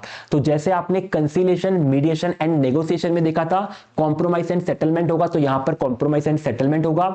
आपने आर्बिट्रेशन में देखा था इनका जो भी डिसीजन होगा वो फाइनल एंड बाइंडिंग होगा, तो यहां पर फाइनल एंड बाइंडिंग डिसीजन दिया जाता है, जिसको आप अपील नहीं कर सकते। केवल सिलेक्टिव केसेस में अपील कर सकते हो कि आपको अपॉर्चुनिटी नहीं दी अपना केस रखने की या इस तरह के कुछ ग्राउंड से, तभी आप अपील कर सकते हो। बाकी इनके डिसीजन के अगेंस्ट अपील नहीं हो सकती है। मेंबर में यहां पर जुडिशियल ऑफिसर होंगे, लॉयर होंगे एंड आपके सोशल वर्कर होंगे। तो यहां पर लोक अदालत एक तरीके से कोर्ट ही है जहां पर आपके मल्टीपल लोग इन्वॉल्व होने वाले हैं। की फीचर है कि यहां पर आपका कॉम्प्रोमाइज एंड सेटलमेंट किया जाता है। हमारे इंडिया के केस में 4 तरह की लोक अदालत होती है। नेशनल लोक अदालत जो कि हमारी पूरी कंट्री में डिफरेंट जगह पर ऑर्गेनाइज की जाती है सिंगल डे पर। परमानेंट लोक अदालत जो कि आपका एक स्पेसिफिक ऑफिस होगा, यानी ये पूरी परमानेंट बिल्डिंग होगी जहां पर लोक अदालत डेली बेसिस पर रन की जाएगी। मोबाइल लोक अदालत मतलब आपकी जो मोबाइल हो यानी मूव हो कर सकती हो, जैसे कोई कार है आपकी या कोई बस है जिसके अंदर आपकी लोक अदालत बना रखी है। एंड मेगा लोक अदालत, तो ये टाइप्स ऑफ लोक अदालत हमारे पास अवेलेबल है। अब एग्जाम्पल से समझते हैं किस तरह से लोक अदालत काम करती है। मान लेते हैं कि 2 पार्टीज है यहां पर। एक पार्टी का मोटर एक्सीडेंट हो जाता है। एक्सीडेंट होने के बाद ये इंश्योरेंस पार्टी से क्लेम करने जाती है अपना एक्सीडेंट का जितना भी खर्चा आया है। तो यहां पर पार्टी का एक्सीडेंट हुआ है, एक्सीडेंट के लिए पार्टी इंश्योरेंस कंपनी के पास गई है, इंश्योरेंस कंपनी ने क्लेम देने से मना कर दिया है। अब पार्टी जिसका एक्सीडेंट हुआ है एंड इंश्योरेंस कंपनी दोनों ही जाते हैं लोक अदालत के अंदर, अपने अपने पक्ष को रखते हैं। लोक अदालत दोनों की बातें सुनकर अपना फाइनल डिसीजन देती है जो कि बाइंडिंग रहेगा दोनों पार्टीज के बीच में। दोनों पार्टीज के बीच में सेटलमेंट होगा। तो यहां पर 3.5 लाख का सेटलमेंट हुआ है इंश्योरेंस कंपनी के द्वारा एंड यहां पर केस किया था 5 लाख का। लोक अदालत ने दोनों पार्टीज के पॉइंट ऑफ व्यू को सुना एंड यहां पर डिसीजन दिया है। तो 5 लाख का क्लेम किया था जिनका एक्सीडेंट हुआ, बट लोक अदालत ने दोनों के बीच में सेटलमेंट करवाया है 3.5 लाख के अंदर। तो इस तरह से सेटलमेंट हो सकता है। सिमिलरली हमारे बादशाह भाई एंड हनी सिंह भाई ये भी जा सकते हैं लोक अदालत के अंदर, जहां पर लोक अदालत दोनों के बीच में करा देगी कॉम्प्रोमाइज। दोनों को बोलेगी कि आप दोनों को इस सॉन्ग से रॉयल्टी मिलने वाली है, आप दोनों ही को राइटर्स हैं। तो two artist agree to share royalty. Lok Adalat record the settlement, dispute resolve amicably. आपका डिस्प्यूट हो चुका है रिजॉल्व। तो इस तरह से आपके डिस्प्यूट्स को रिजॉल्व किया जा सकता है। एडवांटेज है यहाँ पे कि आपको स्पीडी जस्टिस मिलता है, कॉस्ट इफेक्टिव है क्योंकि गवर्नमेंट यहाँ पर कोई भी फीस आपसे चार्ज नहीं कर रही है। रिड्यूस कोर्ट बर्डन, हमारे जो मेन कोर्ट है वो अपने मेन केसेस पर फोकस कर सकते हैं, छोटे छोटे केसेस लोक अदालत हैंडल करेगी। एंकरेज एमिकेबल सेटलमेंट और सिंपल प्रोसीजर रहने वाला है। तो ये हमारे लोक अदालत का सिंपल सा कंसेप्ट है। कवर करते हैं हमारे स्टडी मैट से। लोक अदालत का मतलब है पीपल्स कोर्ट। तो हो सकता है एमसीक्यू आपसे पूछ लिया जाए कि पीपल्स कोर्ट का मतलब क्या है। पीपल्स कोर्ट का मतलब है लोक अदालत। डिस्टिंक्टिव फीचर है इंडियन लीगल सिस्टम का, स्टैब्लिश किया गया है ताकि एक्सेसिबल एंड स्विफ्ट जस्टिस दिया जा सके। ऑपरेट करता है legal service authorities act of 1987। तो इस एक्ट के अंदर गवर्न होता है। एक्ट का नाम आपको पता होना चाहिए। अल्टरनेटिव डिस्प्यूट रेजोल्यूशन दिए जाते हैं through mediation and conciliation. Mediation conciliation करवाया जाता है, आर्बिट्रेशन भी किया जाता है, नेगोशिएशन भी किया जाता है। सभी चीजें आपके लोक अदालत में करवाई जाती है। अब कुछ इंपॉर्टेंट पॉइंट्स है जो कि आपको ध्यान में रखने, जिनके बेसिस पर एमसीक्यू पूछे जा सकते हैं। तो award given by Lok Adalat final binding and deem to be courts decree. जो भी अवार्ड लोक अदालत ने दिया है, जो भी डिसीजन लोक अदालत ने दिया है, ये सभी पर फाइनल होगा, सभी पर बाइंडिंग रहेगा। इनके केस में आप अपील नहीं कर सकते कि आपने सोचा कि मैं कोर्ट में जाके अपील करता हूं, अपील अलाउड नहीं है। केवल स्पेसिफिक केस में अपील अलाउड होती है। जब आपके साथ कुछ इनजस्टिस हुआ है यानी आपकी बात को सुना नहीं है, उसी केस में आप अपील कर सकते हो। नेशनल लोक अदालत 4 बार होती है साल में, single day in all courts of the country. हमने 4 टाइप ऑफ लोक अदालत देखी थी, जिसमें से नेशनल लोक अदालत पूरी कंट्री में 4 दिन होती है। पूरी कंट्री में 4 बार होती है एक साल के अंदर सिंगल डे पर, और ये आपकी पूरी कंट्री में एक साथ होने वाली है। प्राइमरी ऑब्जेक्टिव ऑफ ग्राम न्यायालय, अगर ग्राम न्यायालय का प्राइमरी ऑब्जेक्टिव पूछा जाए तो इनका काम क्या है? इन एक्सपेंसिव और क्विक जस्टिस देना है रूरल पीपल को एट देयर डोर स्टेप। तो ये हमारे तीनों इंपॉर्टेंट पॉइंट है जो कि स्टडी मैट में गिवन नहीं है, बट इनके एमसीक्यू एग्जाम में पूछे जा सकते हैं, इसीलिए हमने इनको ऐड किया है। आपको भी इनको अच्छे से ऐड करके रखना है क्योंकि इनके बेसिस पर क्वेश्चन आने वाले हैं। लास्ट टॉपिक है advantages of arbitrage alternate dispute resolution की। अल्टरनेट डिस्प्यूट रेजोल्यूशन के क्या क्या एडवांटेजेस होते हैं। बहुत ही सिंपल से एडवांटेज है, अभी तक जो डिस्कस किया इसी को यहां पर हमें समराइज करना है। पहला कि ये वाइबल है, यानी इसको आप इजीली फॉलो कर सकते हो। इकोनॉमिकल है, यहां पर खर्चा कम होता है। एफिशिएंट है, मतलब ये आपका फास्ट रहता है। प्रोसीजर में आपको फ्लेक्सिबिलिटी मिलती है, जिससे आपका टाइम एंड मनी सेव होता है। कॉन्फिडेंशियलिटी बनी रहती है, क्योंकि अल्टरनेटिव डिस्प्यूट रेजोल्यूशन में आप एक बंद कमरे के अंदर डिस्कशन कर रहे हो, बातें आपकी लीक नहीं हो रही है। आप यहां पर अपनी स्पेशलाइज एक्सपर्टीज के लोगों को हायर कर सकते हो। जैसे अगर आपका कोई केस सॉन्ग को लेकर है तो आप म्यूजिक इंडस्ट्री के एक्सपर्ट को हायर कर सकते हो, बट ट्रिब्यूनल के अंदर अगर आप जाओगे तो वहां पर जो आपका कोर्ट के अंदर जो जज साहब है वो तो कोई स्पेसिफिक फील्ड में एक्सपर्ट होंगे, जरूरी नहीं कि वो आपके केस के अंदर भी एक्सपर्ट बने। क्रिएटिव सॉल्यूशन यहां पर आप दे सकते हो, सस्टेनेबल आउटकम होता है, ग्रेटर सेटिस्फेक्शन है, इंप्रूव रिलेशनशिप्स है, एंड पर्सनल रिलेशनशिप यहां पर सफर नहीं करते हैं, क्योंकि आपका मीडिएशन है, कंसिलेशन है एंड नेगोशिएशन है, इसमें दोनों पार्टी विन विन करती, तो दोनों के रिलेशनशिप यहां पर बने रहते हैं। आर्बिट्रेशन के केस में एक पार्टी जीतती है, एक पार्टी हारती है, तो हो सकता है कि दोनों के पर्सनल रिलेशनशिप खराब हो जाए, but majorly alternative dispute resolution के अंदर पर्सनल रिलेशनशिप आपके सफर नहीं करते हैं। तो यहां पर स्टडी मैट के अंदर हमारा चैप्टर होता है कंप्लीट। अब हम लोग करने वाले हैं क्वेश्चंस की प्रैक्टिस। तो टेस्ट योर नॉलेज के अंदर एमसीक्यू क्वेश्चन से पहला क्वेश्चन आ गया है स्क्रीन के ऊपर। लोक अदालत का मतलब क्या है? Session court, local court, district court या फिर पीपल्स कोर्ट? ये होता है पीपल्स कोर्ट। हमने अभी अभी सीखा था पेज नंबर 1.18 पर कि हमारा लोक अदालत का मतलब है पीपल्स कोर्ट। नेक्स्ट है panchayat is the form of. Panchayat किसका फॉर्म है? हमने सीखा था पंचायत हमारी मीडिएशन का हिस्टोरिकल फॉर्म है या एंशिएंट रूट्स है, तो यहां पर आंसर आएगा मीडिएशन, पेज 1.5 पर हाईलाइट करवाया था। क्वेश्चन नंबर 3 बोल रहा है कि एक डिस्प्यूट हो चुका है कपिल एंड अमित के बीच में due to collision between two vehicle riding this to resulting in injuries to both. तो कपिल एंड अमित के बीच में एक्सीडेंट हो गया है, अब एक्सीडेंट को लेकर डिस्प्यूट चल रहा है। डिस्प्यूट के अंदर क्लेम ऑफ कंपनसेशन किया गया है। कपिल ने क्लेम किया कि एक्सीडेंट अकर हुआ due to Amit reckless driving. Amit argue that he had the right of way and the accident was caused by Kapil's failure to yield. तो यहां पर कपिल बोल रहा है कि आपके अमित की वजह से एक्सीडेंट हुआ है और अमित बोल रहा है कि कपिल की वजह से एक्सीडेंट हुआ है। The court has referred the case to लोक अदालत फॉर स्पीडी रेजोल्यूशन। ये लोग कोर्ट में गए होंगे, कोर्ट ने बोला कि इतनी सिंपल सी बात है या फिर इतने सिंपल से डिस्प्यूट हम लोग डिसाइड नहीं करते और रेफर कर दिया लोक अदालत को। Now what is the primary objective of लोक अदालत? लोक अदालत का प्राइमरी ऑब्जेक्टिव क्या है? लोक अदालत का प्राइमरी ऑब्जेक्टिव है जस्टिस देना, कम कॉस्ट के अंदर एफिशिएंटली जस्टिस देना एंड दोनों के बीच में सेटलमेंट करवाना। तो facilitate a voluntary settlement between Kapil and Amit, ये लोक अदालत का ऑब्जेक्टिव है। बाकी के जो दे रखे ये सब इनकरेक्ट है। क्रिमिनल लाइबिलिटी तो यहां पर बनती नहीं है।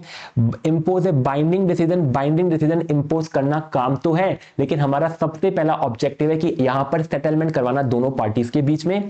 Prioritise financial compensation over reconciliation, तो इस तरह का किसी भी कोई भी प्रायोरिटाइजेशन लोक अदालत नहीं करती है। आपकी लोक अदालत का मेन पर्पस हमेशा वॉलंटरी सेटलमेंट करवाना ही रहेगा।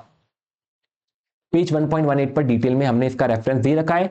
क्वेश्चन 4 है कि डिस्प्यूट होता है small business owner Mrs mega and her supplier के बीच में। राघवेंद्र ने फेल हुआ है deliver consignment of raw material on time. तो यहां पर एक स्मॉल बिजनेस ओनर है मेगा एंड इनके सप्लायर है राघवेंद्र टाइमली बेसिस पर अपने रॉ मटेरियल डिलीवर नहीं करवा पाए हैं, जिसकी वजह से प्रोडक्शन में डिले हुआ है मिसेस मेगा के बिजनेस में। और मिसेस मेगा ने क्लेम किया कि delay delivery has resulted in financial losses and damages to our business reputation. तो मिसेस मेगा को यहां पर लॉसेस हो चुके हैं क्योंकि रॉ मटेरियल इन्हें सप्लायर से टाइम पर नहीं मिला है। राघवेंद्र ने आर्ग्यू किया कि डिले हुआ है ट्रांसपोर्टेशन से एंड ये उनके कंट्रोल के अंदर नहीं था। बोथ पार्टी ने यहां पर डिजायर किया कि their business relationship should continue but are firm on respective claim. तो दोनों ही पार्टी बिजनेस रिलेशनशिप को कंटिन्यू करना चाहती है बट अपने अपने क्लेम को भी प्रूव करना चाहती है। मतलब ये दोनों पार्टी चाहती है कि इनके बिजनेस रिलेशन खराब ना हो। To address the transportation issue raised by mister Raghavendra the conciliator should. अब यहां पर एज ए कंसिलेटर आपको क्या करना पड़ेगा वो आपको बताना है। तो एज ए कंसिलेटर आपका काम क्या होता है? दोनों पार्टीज को सुनना, दोनों पार्टीज के एविडेंस को समझना एंड दोनों के बीच में एक हेल्दी कम्युनिकेशन करवा के दोनों के बीच में सोल्यूशन को रिकमेंड करना। तो एज ए कंसिलेटर आप दोनों के लिए सोल्यूशन रिकमेंड करते हो जिससे दोनों के बीच में सेटलमेंट हो सके। To explore possible solution and compromise to prevent future delay. तो ये आपका काम रहेगा एज ए कंसिलेटर। बाकी के ऑप्शन इनकरेक्ट है। Disregard the reason provided by mister Raghavendra. तो क्या कंसिलेटर किसी के भी रीजन को डिसरिगार्ड करेगा? कभी भी डिसरिगार्ड नहीं करेगा, सबकी बातें सुनेगा। तो ये ऑप्शन तो नहीं है। Investigate transportation issue to determine the fault. क्या आपका काम यहाँ पर ट्रांसपोर्टेशन इशू को डिटरमाइन करना है? नहीं, कंसिलेटर का काम होता है सेटलमेंट करवाना, ना कि किसी पार्टी को सही बोलना, किसी पार्टी को गलत बोलना। तो ये आपका कोलैबोरेटिव प्रोसेस है, एडवर्सरी प्रोसेस नहीं है। Encourage mister Raghavendra to accept full responsibility. यहां पर आप एक पार्टी का फॉल्ट नहीं बताते हो, यहां पर आप सेटलमेंट करवाते हो, तो ये भी एडवर्सियल कॉन्सिक्वेंसेस, तो ये भी आंसर नहीं होगा। केवल और केवल यहां पर सॉल्यूशन एंड कॉम्प्रोमाइज करवाना आंसर रहेगा, क्योंकि कंसिलेटर वर्ड यूज हुआ है। अगर कंसिलेटर की जगह यहां पर आर्बिट्रेशन वर्ड यूज होता तो आर्बिट्रेशन के केस में आप डिसाइड करते हो कि किसकी गलती है एंड उसको आप सजा देते हो, लेकिन कंसिलेशन के केस में आप कॉम्प्रोमाइज करवाते हो। नेक्स्ट है क्वेश्चन नंबर 5।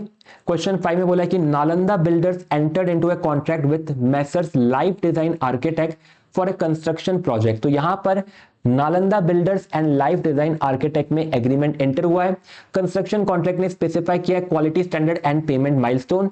डिस्प्यूट होता है दोनों पार्टीज के बीच में, क्योंकि quality of work delivered and the payment owed को लेकर। तो यहां पर आर्किटेक्ट एंड बिल्डर के बीच में एग्रीमेंट है, जहां पर आपकी क्वालिटी एंड पेमेंट डिफाइंड है। अब इसी को लेकर डिस्प्यूट हो चुका है। नालंदा बिल्डर ने क्लेम किया कि लाइफ डिजाइन आर्किटेक्ट ने अपने अग्रीड अपॉन स्टैंडर्ड मीट नहीं करे हैं, डिले करा है, एडिशनल कॉस्ट लगी है। लाइफ डिजाइन बोल रहा है कि केवल माइनर इश्यूज है, एक्सेप्टेबल है इंडस्ट्री स्टैंडर्ड के अंदर। दोनों पार्टीज ने विलिंगनेस अपनी बताई है डिस्प्यूट को आर्बिट्रेशन के थ्रू लेकर जाने की। How does the arbitrator ensure impartiality and avoid conflict of interest. तो दोनों पार्टीज ने अपना अपना पॉइंट रख दिया है कि हमने कोई भी क्वालिटी में मिस्टेक नहीं करी है, वो बोल रहा है क्वालिटी में मिस्टेक करी है, आर्बिट्रेशन में अपना पॉइंट ऑफ व्यू लेकर गए हैं। तो यहां पर हमारे आर्बिट्रेटर का काम क्या होगा? अपना transparent and fair decision making process को फॉलो करना। बाकी सारे पॉइंट इनकरेक्ट है, क्योंकि यहां पर openly expressing biases during the proceedings. आपको अपने बायसेस किसी को भी बताने नहीं है, आपके अंदर बायसेस होने ही नहीं चाहिए, आप इम्पार्शियल होने चाहिए as a arbitrator. Favouring the party, favouring वाला काम नहीं करना है, इंपार्शियल बनना है आपको। Disregarding the evidence that contradict one party claim, किसी भी एविडेंस को डिसरिगार्ड नहीं करना है। तो आपको यहां पर transparent and fair decision making process he follow करना है। तो ये थे हमारे स्टडी मैट की एमसीक्यूज, जो कि हमने सॉल्व कर लिए हैं। अब चलते हैं एंड सॉल्व करते हैं हमारे आईसीआई के लेक्चर्स के एमसीक्यू। तो मुझे आप 1 मिनट दीजिए, मैं आईसीआई के लेक्चर्स के एमसीक्यू वाली फाइल ओपन कर लेता हूं। तो ये रहे हमारे सेट सी के आईसीआई लेक्चर के एमसीक्यूज। अराउंड 16 से 17 एमसीक्यू आईसीआई के लेक्चर्स में कवर थे, यही एमसीक्यू हम डिस्कस करने वाले हैं। एंड कुछ एमसीक्यूज हमने स्टूडेंट्स के एग्जाम के एक्सपीरियंस के बेसिस पर ऐड किए हैं। सबसे पहले सेशन 1 के एमसीक्यू है, what does the concept of arbitrability refers to. आर्बिट्रेबिलिटी का मतलब क्या होता है? आर्बिट्रेबिलिटी मतलब ऐसे मैटर जिनके ऊपर आर्बिट्रेशन एंटर किया जा सकता है। तो यहां पर आंसर रहने वाला है determination of matters that can be resolved through arbitration. तो ये हमारा करेक्ट आंसर है। Second MCQ, what is the status of award given by a Lok Adalat. लोक अदालत का जो डिसीजन होता है वो हमेशा फाइनल होता है एंड बाइंडिंग होता है, इसके अगेंस्ट में आप अपील नहीं कर सकते हो। तो it is final, binding and deem to be a court's decree.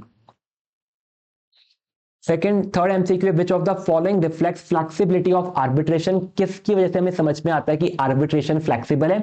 Arbitration के अंदर आप अपने रूल्स एंड प्रोसीजर्स क्रिएट कर सकते हो, इसीलिए आर्बिट्रेशन फ्लेक्सिबल है। तो आंसर रहेगा parties can customise rules and regulation. Parties can customize rules and regulation. Next है हमारा question 4, what is the time limit to challenge appointment of an arbitrator। Arbitrator appoint होने के 15 डेज के अंदर आप उसकी अपॉइंटमेंट को चैलेंज कर सकते हो, तो 15 डेज यहां पर हमारा आंसर रहेगा। फिर हमारा question number 5, which of the following is not type of mediation covered under section 2H of mediation act. हमने सीखा था कि section 2H of mediation act में टोटल 5 तरह के मीडिएशन कवर्ड है। Mediation, pre litigation mediation, online mediation, आपका community mediation and हमारा कंसीलिएशन। तो ये पांचों कवर्ड है। इन पांचों के अलावा कोई गिवन होगा तो वही हमारा आंसर रहेगा। तो नॉट ए टाइप बताना है। प्री लिटिगेशन कवर था, ऑनलाइन कवर था, कम्युनिटी कवर था, कोर्ट ऑर्डर्ड मीडिएशन इस तरह का कोई मीडिएशन कवर नहीं था। तो आंसर रहेगा court ordered mediation. Which statement is true about conciliation officer's authority। Conciliation officer की अथॉरिटी के बारे में कौन सा पार्ट करेक्ट है? They can force party to accept, क्या कंसिलेशन में आप किसी को फोर्स कर सकते हो? फोर्स नहीं कर सकते हो, दोनों ही पार्टीज के बीच में कॉम्प्रोमाइज किया जाता है। एंड कभी भी कंसिलेटर का जो रिकमेंडेशन है बाइंडिंग नहीं होती है। They act as arbitrators in dispute, ये भी इनकरेक्ट है। They can enforce settlement unilaterally, ये भी इनकरेक्ट है, तो फाइनल आंसर ही करेक्ट बनेगा। They merely offer their service and suggest amicable solution, आप केवल सोल्यूशन सजेस्ट कर सकते हो, दोनों पार्टी अग्री होगी तभी जाके सेटलमेंट एग्रीमेंट बनेगा। आपने एक चीज और नोटिस करी होगी कि आपके जितने भी क्वेश्चंस हैं, आपके set A B C D सभी के, आपने देखा होगा कि जो आपका करेक्ट आंसर होता है जनरली वो सबसे बड़ा आंसर होता है। तो कभी भी एग्जाम के अंदर आपको लगे कि मुझे इसका कंसेप्ट नहीं पता, आंसर नहीं पता, तो उस केस में जो सबसे बड़ा आंसर हो उसी को आप सिलेक्ट करिए। जैसे मैं आपको जो आपका क्वेश्चन 1 है, क्वेश्चन 1 में जो सबसे बड़ा है, जो सबसे बड़ा ऑप्शन है वही आपका आंसर है। क्वेश्चन 2 के अंदर भी जो सबसे बड़ा ऑप्शन है वही आपका यहां पर आंसर है। तो जनरली आप इस रूल को फॉलो कर सकते हैं अगर आपको तुक्का लगाना हो। तो मैं आपको गैस की स्ट्रेटेजी बता रहा हूं, वैसे तो हमने अपने बैच के अंदर सभी चीजें डिटेल में कवर करी, तो आपको गैस करने की रिक्वायरमेंट नहीं लगेगी। लेकिन कभी आपको किसी भी और पेपर के अंदर गैस करना हो तो सबसे बड़ा जो आंसर होता है जनरली वो आपका सही आंसर होने के ज्यादा चांसेस होते हैं। क्वेश्चन नंबर 7 है, विच of the following rules facilitate process of mediation under the companies act. Companies act के अंदर 2016 वाला जो रूल था, companies mediation and conciliation rule, वही आपका फैसिलिटेट करता है। तो companies mediation and conciliation rule 2016, ये हमारा आंसर रहेगा। Who appoints a mediator in A mediation process, mediator को कौन अपॉइंट करता है? दोनों ही पार्टीज अपॉइंट करती है। द पार्टीज और अ मीडिएशन सर्विस प्रोवाइडर, यही अपॉइंट करते हैं। Which of the following best describe the nature of mediation? Mediation का नेचर क्या होता है? क्या मीडिएशन मैंडेटरी है? मैंडेटरी तो नहीं है। Mediation is impose by third party, ये भी नहीं है। मीडिएशन कंपलसरी है, ये भी नहीं है। मीडिएशन तो हमेशा वॉलेंट्री होता है और सेल्फ डिटरमाइन होता है पार्टीज के द्वारा। What happens when mediation fails to reach a settlement? अगर मीडिएशन में सेटलमेंट नहीं आएगा तो आपको एक नॉन सेटलमेंट रिपोर्ट प्रिपेयर करनी पड़ेगी। A non-settlement report is prepared and submitted without revealing the details of the reason of failure. तो आप फेलियर के रीजन मेंशन नहीं करेंगे क्योंकि आपको कॉन्फिडेंशियलिटी मेंटेन करनी है, बस आपको इतना मेंशन करना है कि सेटलमेंट नहीं हुआ है। नेगोशिएशन सबसे इफेक्टिव कब होता है? जब दोनों ही पार्टी रिजिड हो, तो रिजिड होगी तो नेगोशिएशन नहीं हो पाएगा, इनकरेक्ट है। वन पार्टी डोमिनेट्स, डोमिनेशन का भी कोई सीन नहीं होता है। Both party are willing to adjust and accommodate, दोनों ही पार्टी एडजस्ट करने को रेडी है, तभी आपका नेगोशिएशन हो सकता है। एक्सटर्नल अथॉरिटी एनफोर्स रेजोल्यूशन, ये भी नहीं होने वाला है। तो आंसर है both parties are willing to adjust. Question 12, why are community skill considered key to successful negotiation? Community skills क्यों आप में होनी चाहिए? अगर आप में कम्युनिकेशन स्किल्स अगर आप में होगी तो आप अच्छे से क्लियरली अपनी बातें रख सकते हैं, सामने वाले को समझा सकते हैं एंड उनकी बातें समझ सकते हैं। They allow one party to dominate, incorrect. They ensure negotiation process remains open and effective, तो यही पार्ट करेक्ट है। तो यहां पर प्रोसेस ओपन एंड इफेक्टिव रहने वाला है। नेशनल लोक अदालत आर हेल्ड, नेशनल लोक अदालत कितनी बार होती है? हमने सीखा था 1 साल में 4 बार होती है नेशनल लोक अदालत सिंगल टाइम पर, तो 4 times a year on a single day in all court of the country. What is primary objective of Gram Nyayalaya? Gram न्यायालय का काम होता है रूरल एरिया के अंदर आपके जो भी जस्टिस का काम है या फिर जो भी आपके सेटलमेंट का काम है, इसको एफिशिएंटली डिलीवर करना लो कॉस्ट के ऊपर, to provide inexpensive and quick justice to rural people at their doorstep. ये हमारा आंसर रहेगा। सभी एमसीक्यू हमने सॉल्व कर लिए हैं एंड हमारा चैप्टर नंबर 1 भी होता है कंप्लीट। तो आई होप कि सभी कंसेप्ट आपको अच्छे से समझ में आए होंगे। वैसे सिंपल सा चैप्टर था, इतना कुछ डिटेल में कुछ भी नहीं था एंड एमसीक्यू क्वेश्चन आने वाले हैं, तो आई होप कि आप इजीली सभी क्वेश्चन को आंसर कर पाए होंगे। आपका जो भी फीडबैक रहता है सेशन को लेकर या फिर एग्जाम के बाद, प्लीज हमें कमेंट सेक्शन में मेंशन करिए ताकि हम अपने सेशंस को और अच्छे से इंप्रूव कर सके एंड जो बाकी स्टूडेंट्स इस सेशन को रेफर कर रहे हैं उन्हें भी हमारे सेशन के ऊपर थोड़ा ट्रस्ट बने और रेपुटेशन बने। तो आज के सेशन में इतना ही, मिलते हैं आपके साथ नेक्स्ट लेक्चर में जहां पर हम लोग चैप्टर नंबर 2 कवर करेंगे।